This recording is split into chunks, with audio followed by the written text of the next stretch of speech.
Assalamualaikum warahmatullahi wabarakatuh. Alhamdulillahirabbil alamin. Allahumma shalli ala sayyidina Muhammad wa ala ali sayyidina Muhammad. Qalu subhanaka la ilma lana illa ma 'allamtana innaka antal alimul hakim.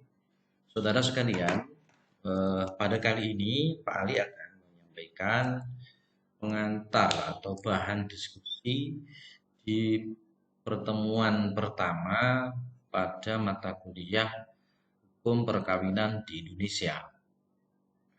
Hal pertama yang akan Pak Ali sampaikan sebagai bahan diskusi dan bahan renungan kita bersama untuk mengkaji lebih dalam terkait dengan hukum perkawinan di Indonesia adalah pluralisme hukum di Indonesia.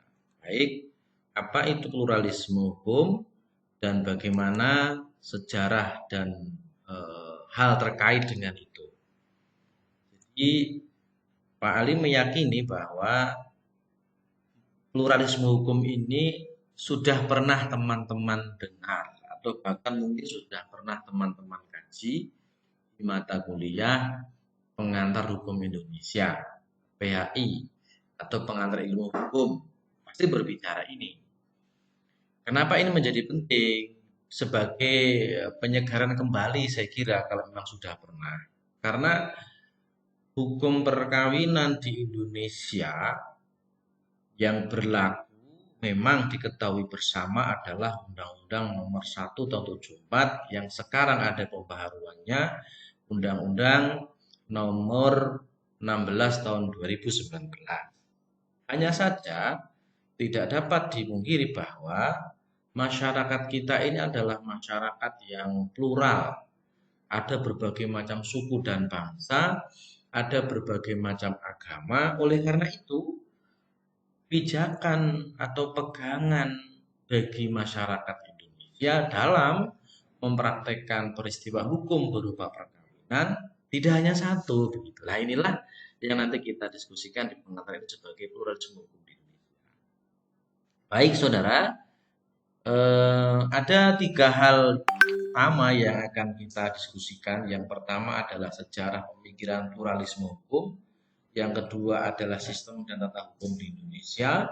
Dan yang ketiga adalah konsep pluralisme hukum khas Indonesia. Ini menjadi 3 hal pokok yang akan Pak Ali coba sampaikan di video ini ya. Karena sebagai bahan biar nanti ke depan teman-teman tidak menjadi gampang atau menjadi bingung gitu tentang keberadaan posisi dari hukum perkawinan di Indonesia. Baik, saudara, yang pertama sebagai brainstorming atau sebagai pembuka wawasan kita bahwa Indonesia ini kan merupakan negara kepulauan terbesar di dunia yang terdiri dari 17.000 lebih ya, 17.000 lebih pulau yang ada di Indonesia yang dihuni dan ada lebih dari 300 suku bangsa.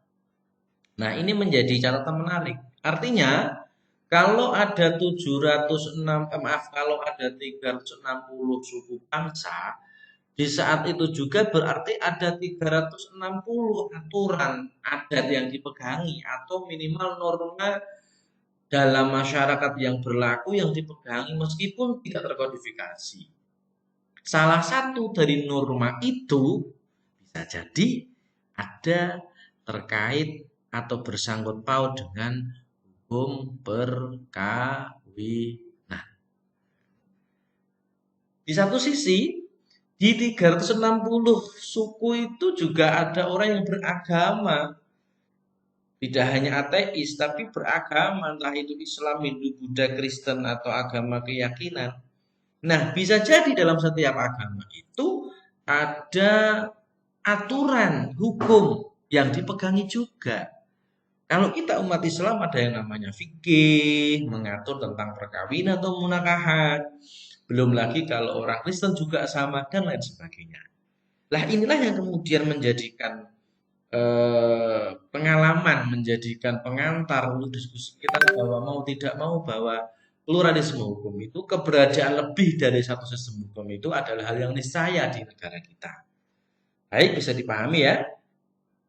Nah, masuk kepada yang pertama terkait dengan sejarah pemikiran pluralisme hukum. Saudara, kalau kita berbicara tentang pluralisme hukum, sebetulnya ini bukan teori hukum yang lama, sebagaimana tentang keadilan, kebijaksanaan, dan lain sebagainya. Kita tahu kalau berbicara keadilan mesti kita merujuknya kepada filsuf Yunani, kebijaksanaan, begitu ya, masa-masa sebelum Masehi. Tetapi kalau kita berbicara tentang pluralisme hukum ini sebetulnya istilah yang belum lama. Abad akhir abad 19 sampai abad 20. Istilah pluralisme hukum ini atau dalam bahasa ini disebut legal pluralism. Pertama kali digunakan oleh pakar sosiologi hukum bernama George Garfield. Dia adalah seorang sosiolog Prancis kelahiran Rusia dan ahli hukum. Dia mengatakan demikian. Legal pluralism atau pluralisme hukum itu merujuk kepada kondisi di mana seseorang bisa memilih dari lebih dari satu pilihan hukum yang bisa digunakan. Dalam konteks kita, tadi Pak Ali menceritakan tentang hukum tadi, ada bisa memilih hukum Islam, hukum adat, hukum positif, itu sebagai gambaran. Nah, istilah pluralisme hukum itu sendiri secara luas digunakan sejak awal abad 20. Jadi baru tahun 2000-an begitu ya, resmi. Nah, pluralisme hukum sendiri ini muncul berawal dari sebuah realitas masyarakat majemuk saling berinteraksi satu sama lain sesuai dengan identitas yang dimiliki. Jadi begini, Pak Ali menggambarkan begini. Kalau kita berbicara munculnya pluralisme hukum dalam konteks teori ini, dalam satu daerah ada misalkan satu kelas Anda inilah ya, ada Pemalang, ada Batang, ada Brebes, ada Tegal, misalkan ada Selawi dan lain sebagainya. Ketika Anda dalam satu tempat yang masing-masing saudara ini membawa kebiasaan, tradisi atau aturan, kemudian berkumpul dari satu, di situ ada interaksi. Ketika dalam satu kondisi, maka masing-masing dari Anda dipaksa untuk memilih mana yang diberlakukan, meskipun awalnya adalah masing-masing membawa identitas kebiasaan masing-masing. Bisa dipahami ya? Oke, contoh beginilah ya. Ada orang Sunda, ada orang Jawa, ada orang Madura, kumpul bersosialisasi dalam satu masyarakat, dalam satu komunitas, dan mereka berinteraksi. Suatu ketika ada kejadian, misalkan tentang perkawinan dalam hal ini. Dalam satu komunitas itu terjadi saling interaksi. Orang Jawa punya tradisi sendiri, orang Sunda punya tradisi sendiri, orang Madura punya tradisi sendiri. Maka mau tidak mau ada pilihan ini mau menggunakan cara yang mana.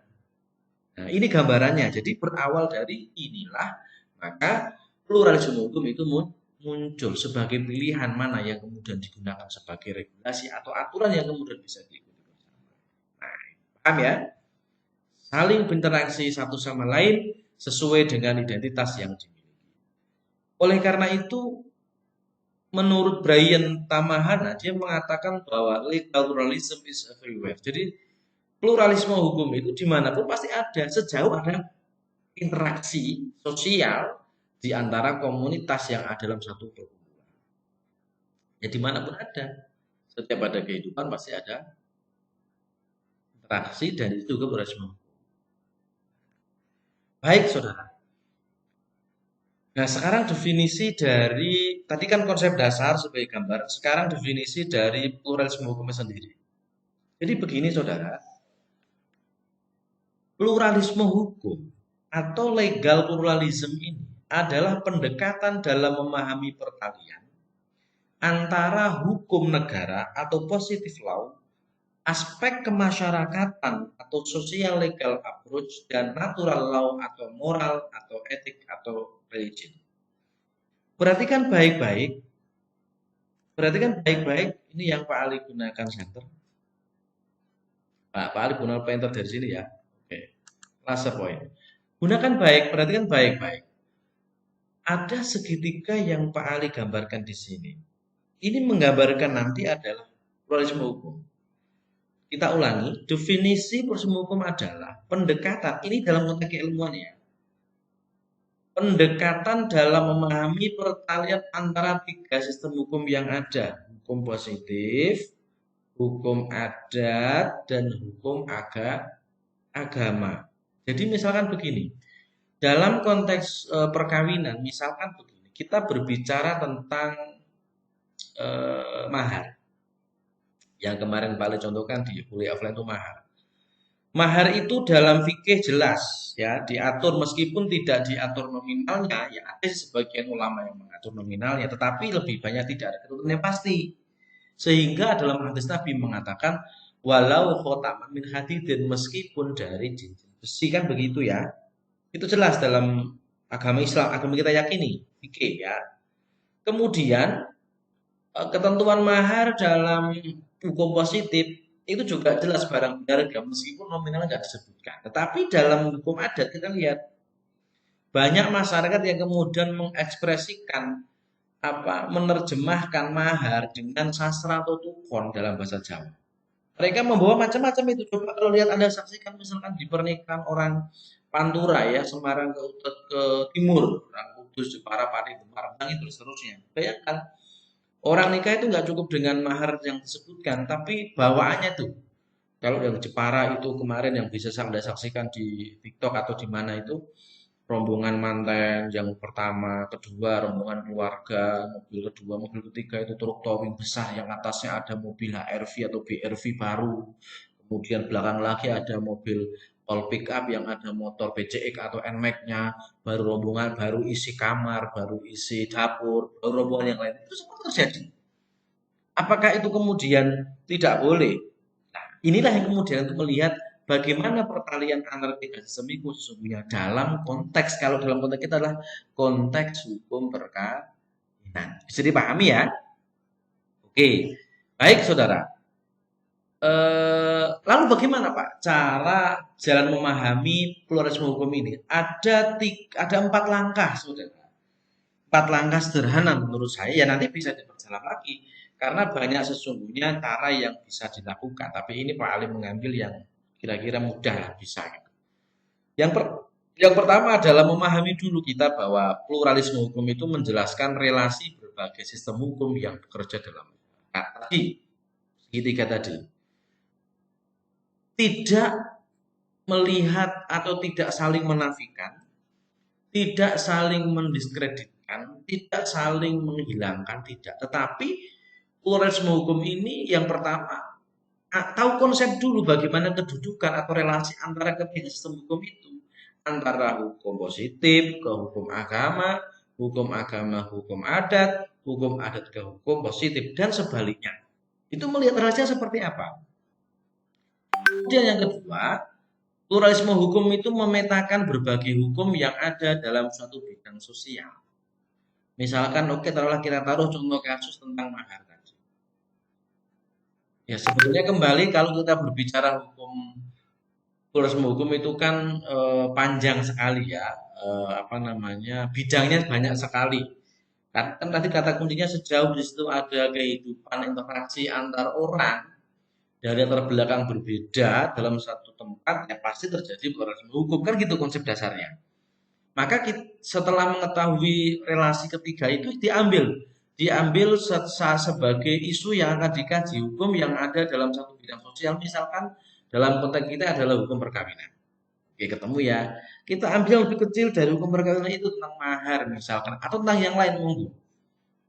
Baru langkah yang ketiga adalah menjelaskan relasi adaptasi dan kompetisi antar sistem hukum. Dalam kasus mahar yang kita sebutkan tadi. Bagaimana relasi antara hukum positif, hukum agama, hukum adat ketika berbicara mahar? Apakah ketika hukum adat mengatakan mahar itu boleh membawa sapi, kerbau, dan macam-macam tadi dibenarkan oleh hukum Islam, dibenarkan hukum positif, atau seperti apa? Adaptasi dan juga kompetisinya seperti apa?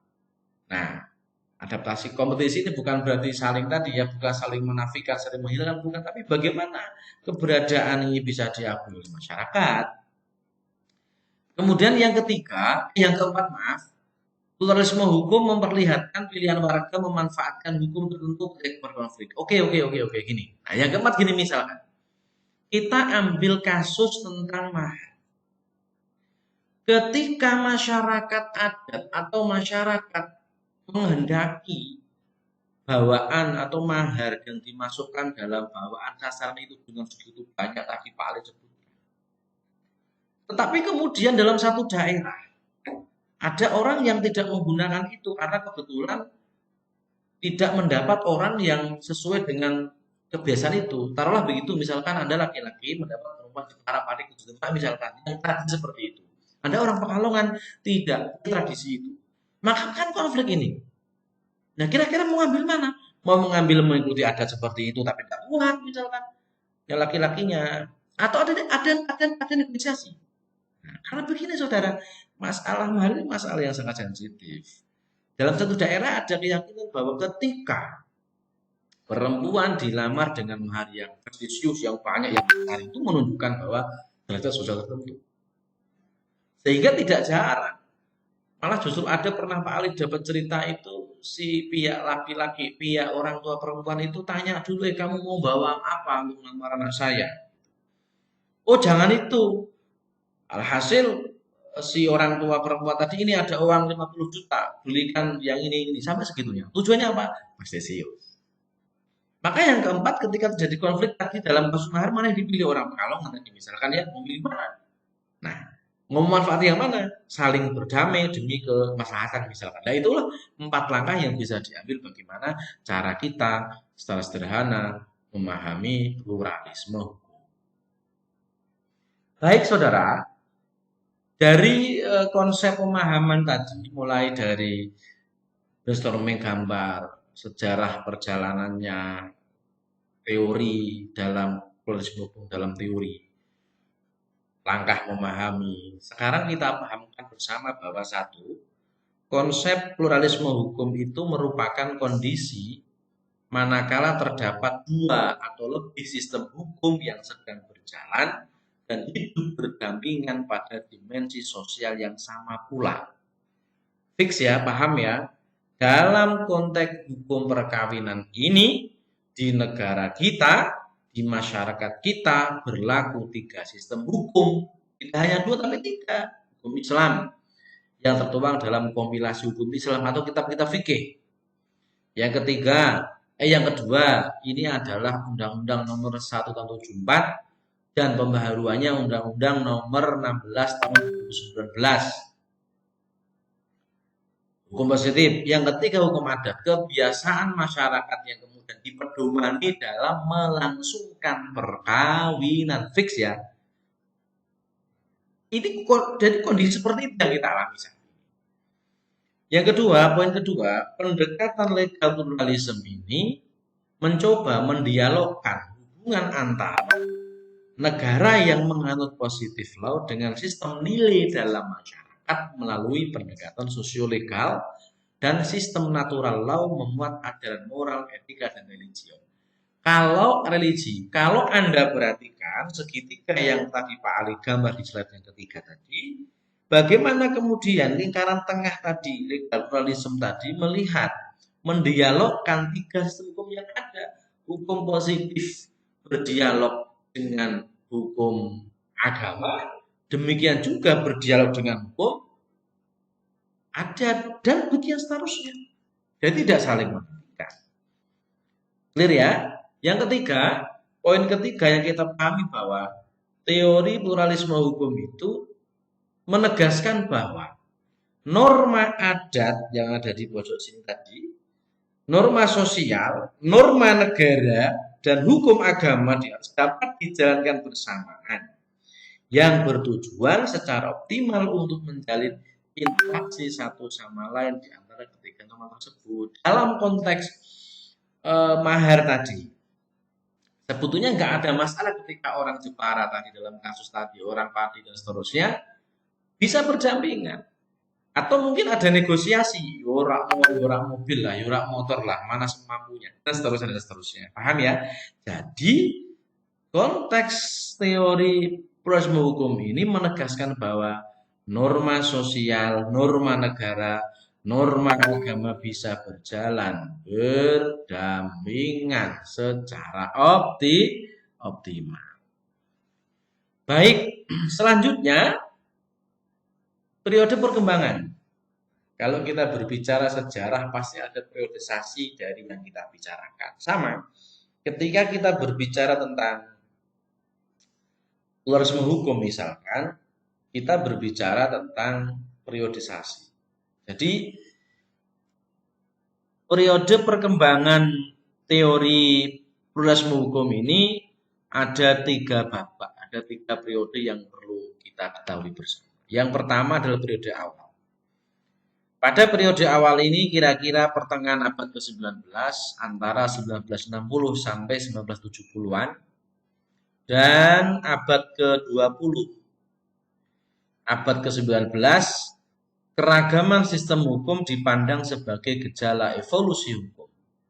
Sedangkan abad ke-20 keragaman hukum dipahami sebagai gejala pluralisme hukum, mapping of legal universe. Jadi periode pertama ini kalau kita bicara teori pluralisme hukum, periode awal kira-kira abad pertengahan 19 sampai abad ke-20, memang tidak dapat dipungkiri bahwa dalam satu negara pasti ada keanekaragaman hukum. Tetapi keanekaragaman ini dipahami sebagai evolusi hukum pertama, ada perubahan, termasuk perubahan masyarakat. Karena begini, kita lihat kan begini, kalau kita berbicara hukum, fungsi dari hukum itu apa? Yang pertama, social control dan social of engineering, kan begitu. Kontrol sosial dan rekayasa sosial. Maka gejala berlakunya aneka keanekaragaman hukum itu pertama dipahami sebagai evolusi hukum, perubahan, ada perubahan dinamis. Maka abad ke-20 dipahami sebagai gejala pluralisme hukum. Karena tadi teori atau istilah pluralisme hukum dikenal pada awal abad ke-20. Kemudian periode kedua, lah bahasanya kalau periode pertama baru lahir muncul embrio lah kira-kira begitu. Abad kedua, periode kedua 1990-an, konsep pluralisme hukum ini dikaitkan dengan hubungan individu yang menjadi subjek dari pluralisme hukum. Jadi tidak berbicara tentang gejala lagi, sudah berbicara tentang konsep bagaimana kemudian keanekaragaman hukum ini dikaitkan dengan individu, person yang menjadi subjek hukum. Orangnya. Ya. Kemudian yang ketiga, periode ketiga adalah periode pluralisme hukum di era globalisasi. Jadi sudah tidak konsep lagi, tapi sudah betul-betul diimplikasikan sebagai ciri dari pluralisme hukum perspektif global, memfokuskan saling ketergantungan, adopsi atau saling mengaruh. Baik itu interdependensi, interface antara berbagai sistem hukum. Maka tadi melihat keterkaitan, melihat saling terkoneksi antara 3 sistem. Jadi kalau kita melihat saat ini kita pada posisi yang ketiga. Baik saudara, yang kedua setelah berbicara tentang konsep dasar ya tentang pluralisme hukum, ini Pak Ali akan menjelaskan. Meskipun sekali lagi ketika Anda berbicara tentang sistem dan tata hukum di Indonesia, pasti sudah dikaji ketika Anda belajar pengantar ilmu hukum atau pengantar hukum di Indonesia. Jadi begini, secara umum sistem hukum dibagi menjadi 2. Eropa kontinental dan Anglo-Saxon. Yang pertama, Eropa kontinental atau civil law system ini adalah bentuk-bentuk sumber hukum dalam arti formal dalam sistem hukum. Civil law berupa peraturan undang-undangan, kebiasaan, dan jurisprudensi. Negara-negara civil law menempatkan konstitusi pada urutan tertinggi dalam hierarki peraturan undang-undangan seperti Indonesia. Sedangkan yang kedua, Anglo-Saxon atau common law system, merupakan satu sistem hukum yang didasarkan pada jurisprudensi, yaitu keputusan-keputusan hakim terdahulu yang kemudian menjadi dasar putusan-putusan hakim-hakim selanjutnya. Sistem hukum Anglo-Saxon ini cenderung lebih mengutamakan hukum kebiasaan, hukum yang berjalan dinamis sejalan dengan dinamika masyarakat. Dalam konteks definisi ini mungkin Indonesia ya masuk yang pertama karena yang digunakan, yang dikedepankan adalah konstitusi, urutan tertinggi dalam perundang-undangan. Meskipun tidak menutup kemungkinan dalam prakteknya jurisprudensi atau keputusan hakim juga menjadi sumber putusan. Dan juga berlaku hukum kebiasaan di masyarakat, ya. Bahkan diakui juga hukum adat. Oke, baik. Sistem hukum ada dua, yaitu yang Pak Ali katakan di situ. Nah, Indonesia ini memiliki tradisi hukum. Nah, lihat, ada poin yang ke sini. Indonesia ini memiliki tradisi hukum, ada hukum adat, hukum yang bersumber dari kebiasaan, yang tidak terkodifikasi dan dipegangi oleh masyarakat. Nah, ini turun-temurun. Yang kedua ada hukum Islam yang bersumber dari agama Islam. Dan yang ketiga adalah hukum sipil Belanda, hukum positif yang menjadi pegangan bagi warga negara Indonesia.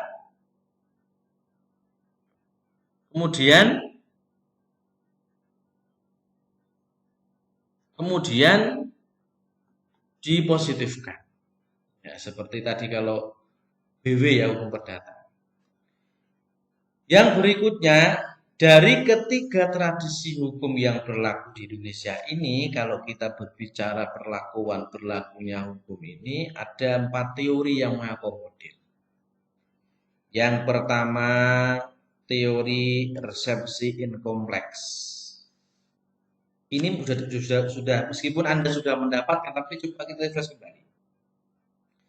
Yang pertama, teori resepsi inkompleks yang diperkenalkan oleh Ludwig Wilhelm Christian van der Burg 1845-1927. Teori ini menghendaki bahwa bagi masyarakat pribumi yang beragama Islam diberlakukan hukum Islam. Artinya apa? Teori resepsi inkompleks ini memberikan ruang bagi masyarakat yang beragama Islam dan juga memberikan ruang berkembang bagi hukum Islam. Ya, pada awalnya ini kan teori-teori berlakunya hukum ini kan berangkat dari memahami realitas tradisi hukum yang ada di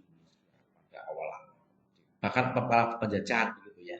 Ini kan pada awal penjajahan Belanda. Teori inkompleks. Yang kedua, teori resepsi. Teori resepsi ini oleh sebagian kalangan disebut sebagai teori iblis. Kenapa teori iblis? Karena apa? Kita lihat. Nanti dicek ya. Teori ini diperkenalkan oleh Christian Sonneborn 1857-1936. Kemudian dikembangkan oleh muridnya bernama Van Vollenhoven dan Ten Hart. Inti dari teori Christian Sonneborn ini mengatakan bahwa masyarakat pribumi pada dasarnya berlaku hukum adat dan hukum Islam akan berlaku apabila norma-norma hukum Islam telah diterima dan diserap oleh masyarakat hukum adat. Bayangkan, kalau Anda perhatikan, teori resepsi ini berusaha menenggelamkan bahkan menghilangkan hukum Islam dari keyakinan pegangan masyarakat pribumi bahkan dari bumi. Ya dapat dimengerti saudara, Sonneborn ini adalah seorang penasihat hukum Belanda yang dididik oleh Belanda sebagai orang yang penasihat lah begitu. Yang tujuannya apa? Ya menghancurkan Nusantara dan Islam khususnya. Dalam sejarah Sonneborn ini adalah orang pinter memang. Dia hafal Quran, hafal hadis-hadis, bahkan puluhan tahun pernah tinggal di Mekah, belajar di Mekah. Tetapi dia tidak Islam, dia tidak masuk Islam karena dia adalah, kalau dalam bahasa lain, dia adalah orientalis begitu. Orang barat yang berbicara belajar Islam dengan sungguh-sungguh tapi tujuannya menghancurkan Islam. Maka dia disekolahkan, dibinarkan oleh Belanda untuk membantu perjuangan untuk merebut apa yang menjadi cita-cita Belanda. Ingat, penjajah Belanda itu berjuang menjajah Indonesia tidak hanya untuk kekayaan, tapi gold gospel kan ada kejayaan, ada kekayaan, ada agama juga misinya. Dalam misi itu, misi-misi itu dia mengangkat seorang sembah. Teori iblis tadi kan berusaha menghancurkan, menghilangkan Islam. Karena hukum adat bisa digunakan, hukum Islam bisa digunakan kalau sudah normanya diterima oleh hukum adat. Kan aneh, memposisikan hukum Islam di hukum adat. Yang ketiga adalah teori resepsi exit. Nah, kemudian belakangan muncul yang dimunculkan oleh Al-Zairin, hukum Islam adalah hukum yang mandiri dan lepas dari pengaruh hukum lainnya. Artinya, Al-Zairin tampil dengan temuan teori baru, tawaran teori baru. Yo antara hukum Islam dan hukum adat tidak bisa dicampur karena hukum Islam itu punya porsi tersendiri, punya tempat tersendiri, punya ruang tersendiri, bebas aman dari intervensi, dari gangguan, bahkan dari apapun hukum lain. Kemudian yang terakhir muncul penyempurnanya teori resepsi a contrario Said Talib. Hukum Islam bagi umat Islam berlaku hukum Islam. Hukum Islam berlaku sesuai dengan cita hukum, cita moral dan batin umat Islam. Dan hukum adat berlaku jika sesuai dengan hukum Islam. Nah, ini lebih maju memandang daripada yang kedua tadi. Kalau senang tadi resepsi hukum memposisikan hukum Islam di bawah hukum adat. Nah, sekarang kalau resepsi kontrasep Talib adalah counter teori senang tadi bahwa hukum adat bisa berlaku jika sesuai dengan hukum Islam. Normanya tidak bertentangan dengan hukum Islam. Nah, nanti kita pertajam kembali ketika kita berbicara tentang hukum perkawinan. Baik, saudara, kita masuk ke Indonesia Legal Pluralism, pluralisme hukum perspektif Indonesia. Jadi, saudara, pluralisme hukum ini sangat berbeda dengan beberapa pluralisme hukum di belahan dunia lain, dunia Islam lainnya. Kenapa begitu? Indonesia itu mempunyai karakter unik yang tidak dimiliki oleh negara-negara lain. Di samping penduduk muslimnya terbesar di dunia, aneka suku dan agama, tapi bukan hukum Islam yang digunakan dan juga bukan hukum adat. Yang digunakan adalah hukum negara, hukum positif. Maka berbeda, unik. Yang kedua, pluralisme hukum di Indonesia ini sangat dipengaruhi oleh kebudayaan masyarakat Indonesia yang sangat makro dan beragam. Jelas. Banyaknya suku bangsa yang ada, juga begitu banyak hukum adat setempat yang digunakan oleh masyarakat. Dapat ditunjukkan manakala natural law, transnational law, dan positive law diberlakukan secara bersama dengan berbasis pada Undang-Undang Dasar Negara Republik Indonesia tahun 1945 dan visi misi dari Negara Kesatuan Republik Indonesia khususnya alinea keempat. Jadi begini, keunikan dari legal atau pluralisme hukum khas Indonesia itu karena apa? Punya undang-undang dasar di mana Undang-Undang Dasar 1945 ini menaungi 3 sistem hukum yang berlaku di Indonesia. Jadi 3 hukum yang berlaku dalam pluralisme hukum khas Indonesia, baik hukum adat, hukum agama, hukum negara atau positif, ini di bawah atau berbasis Undang-Undang Dasar Negara Republik Indonesia 1945. tidak boleh lepas dari itu. Ini yang menjadi karakter khusus khas dari apa namanya pluralisme hukum di Indonesia. Baik, saudara. Lalu bagaimana strategi pluralisme hukum khas Indonesia dapat dilakukan secara kontinu dengan menjalankan 4 aspek.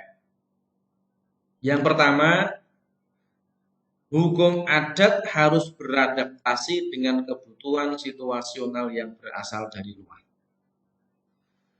Ini adalah cara yang pertama agar pluralisme hukum khas Indonesia tadi yang berbasis Undang-Undang Dasar tadi dapat diberlakukan secara kontinu tawaran ya. Satu, hukum adat beradaptasi dengan kebutuhan situasional yang berasal dari luar. Ingat, hukum adat itu kan tidak sama yang berlaku bagi masyarakat setempat. Maka hukum adat itu harus beradaptasi dengan kebutuhan situasional yang datang. Yang kedua, hukum adat harus selalu menjaga tujuan utamanya. Hukum adat ya tujuan utamanya mau tidak mau mewujudkan kemaslahatan bagi kelompok yang menggunakan hukum itu. Dia menjaga nilai luhur dari leluhurnya. Yang ketiga, adanya integrasi dengan hukum-hukum yang lain untuk mengatur hubungan bagian-bagian yang menjadi komponen hukum adat. Jadi, ada semacam penyatuan, kesatuan dengan hukum-hukum yang lain untuk mengatur hubungan bagian-bagian yang menjadi komponen hukum adat. Jadi meskipun hukum adat menjadi core utama dalam ciri khas hukum di Indonesia, pluralisme hukum itu, dia sebagai komponen-komponen yang ada dalam hukum adat itu diatur. Jadi ada integrasi, integral, penyatuan hukum, ada kesatuan hukum-hukum yang lain, positif, Islam, mengatur hubungan bagian yang menjadi komponen hukum ada. Apa komponennya ya? Kita tinggal ambil aspek satu, misalkan yang tadi Pak Ali contohkan di awal. Yang keempat, hukum adat harus melengkapi, memelihara dan memperbaharui motivasi masyarakat adat dan pola-pola budayanya. Jadi dengan 4 langkah ini, strategi pencapaian pluralisme hukum khas Indonesia ini dapat dilakukan secara kontinu dengan baik. Saudara, saya kira begitu dari Pak Ali terkait dengan pluralisme hukum Indonesia. Selebihnya nanti bisa didiskusikan lebih lanjut. Selamat menyaksikan. Terima kasih. Wallahul muwaffiq ila aqwamit thoriq. Wassalamualaikum warahmatullahi wabarakatuh.